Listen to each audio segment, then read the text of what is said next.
Committee এবং সাধারণ মেম্বাররা সবাই বৈঠক করেছেন। তো এই বৈঠকে সিইসি মহোদয় আমাদের অনেক কিছু বলেছেন, আশ্বাস দিয়েছেন। এই নিয়ে আমাদের আরইপিটির পক্ষ থেকে কথা বলবেন আরইপিটির সম্মানিত সভাপতি কাজী জেবেল এবং সাংবাদিক নেতৃবৃন্দদের পক্ষ থেকে কথা বলবেন ডিউজের সম্মানিত সভাপতি শহীদুল ইসলাম। আমি প্রথমে আরইপিটির সম্মানিত সভাপতি কাজী জেবেল আহমেদকে কথা বলার জন্য বিনীতভাবে অনুরোধ করছি। প্রিয় সহকর্মী, আসসালামু আলাইকুম। আপনারা জানেন যে আমরা দীর্ঘদিন থেকে সাংবাদিক নীতিমালাটা সংশোধনের জন্য দাবি জানিয়ে আসছি এবং আমরা নির্বাচন কমিশনের সাথে একাধিকবার বৈঠক করেছি। তাদেরকে আমাদের যে সমস্যাগুলো সেগুলো তুলে ধরেছি। তারা এখনো পর্যন্ত সেই সাংবাদিক নীতিমালা সংশোধন করেননি। উপরন্তু তারা নির্বাচনে যে সাংবাদিকদের জন্য কার্ড এবং স্টিকার যেটি দেওয়ার সিদ্ধান্ত নিয়েছেন, সেটি ওনারা আমাদের সঙ্গে চূড়ান্ত কোনো আলোচনা ছাড়া ওনারা একটি অনলাইন অ্যাপ চালু করেছেন এবং এই অ্যাপটি আমাদের জন্য ইউজার ফ্রেন্ডলি না।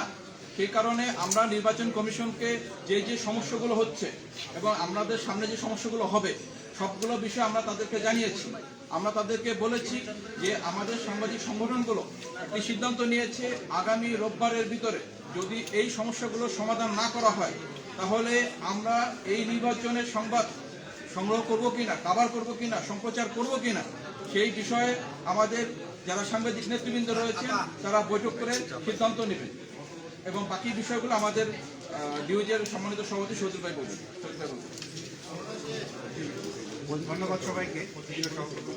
আমরা যেমনটি শুনলাম আরইপিটির সভাপতির কাছ থেকে, তো নির্বাচন চলাকালীন আমরা দায়িত্ব পালন করতে গিয়ে আমাদের নির্বাচন কমিশন থেকে যে কার্ড প্রোভাইড করা হয়, গাড়ির যে স্টিকার প্রোভাইড করা হয়, সেটার জন্য এবার যে নতুন নীতিমালা করেছে অনলাইনের মধ্য দিয়ে সেটি আবেদন করতে হবে।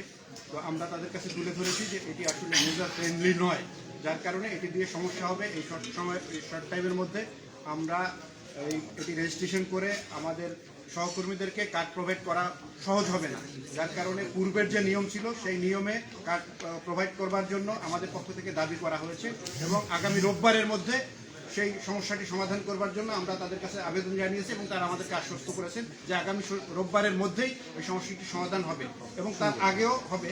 এবং যে সমস্যাগুলো হয়েছে এই যে নতুন নীতিমালার কারণে সেটি তারা স্বীকার করেছেন, হ্যাঁ কিছু সমস্যা এখানে হয়েছে।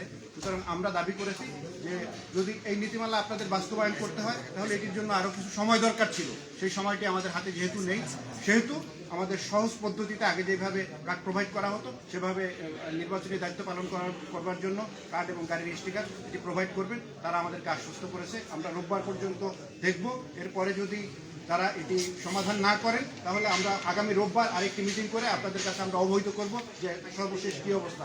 আমরা আশা করি রোববারের মধ্যে এই সমস্যাটি সমাধান হয়ে যাবে। সবাইকে ধন্যবাদ।